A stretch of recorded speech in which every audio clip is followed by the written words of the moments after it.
I'm Natalie. I was saved and baptized in a Southern Baptist church not too far from here at the age of 11 years old. So really what that means is that I didn't have a great excuse for what I'm about to tell you.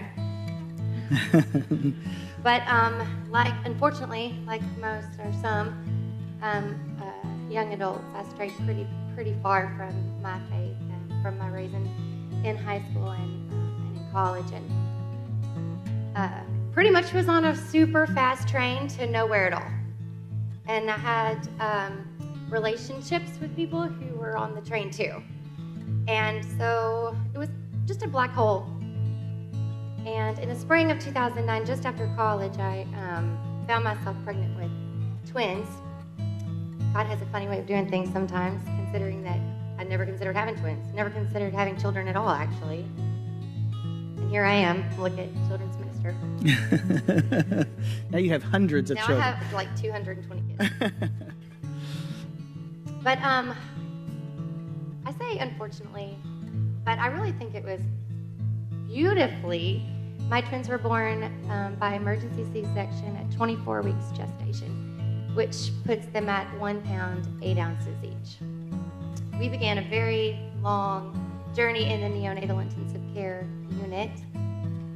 Most of that time I was by myself, and we were there for 120 days.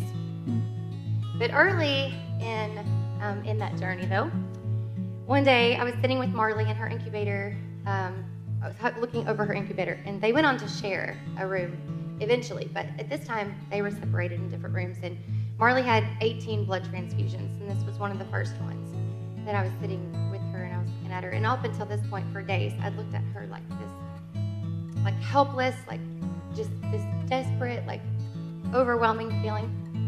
But this particular day, I'll never forget this, I looked at her different, and I saw a creation, like a perfectly formed human, this little tiny thing that had all of its parts formed, and I wasn't even supposed to have met my kids until 16 weeks after that. I wasn't even supposed to see what they looked like, and yet here she is, perfectly formed, fighting for her little life. It was beautiful, and I thought, you know what, today would be a good day to pray. And so I did. Maybe you've prayed this too.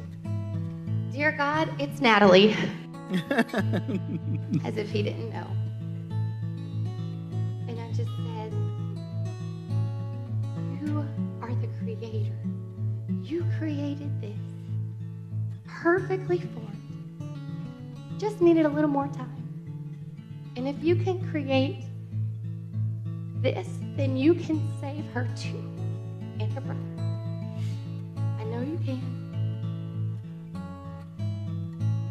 And I mean, just as sure as I'm standing here, I felt God say, I will save them because they have purpose. But you do too. And it is time. And that is when I knew I'd done it all wrong. And that it was time for me to be all in. So God did give me an opportunity to be their mom. And I have made a ton of mistakes since then. But not long after that, I took me and my medically fragile tots to Renew Community Church. And I began to seek and find and seek and find and seek and find over and over its beautiful pattern. And not long after that, I met Creighton Cope. And he is a part of this story because without that all-in moment in that little bitty room, looking at that little bitty tiny miracle, I would not have been very attractive to him. He's not a fast train kind of guy. So I'm thankful. And I promise you that God is still in the business of miracles because I have them. I raised them. I'm all in.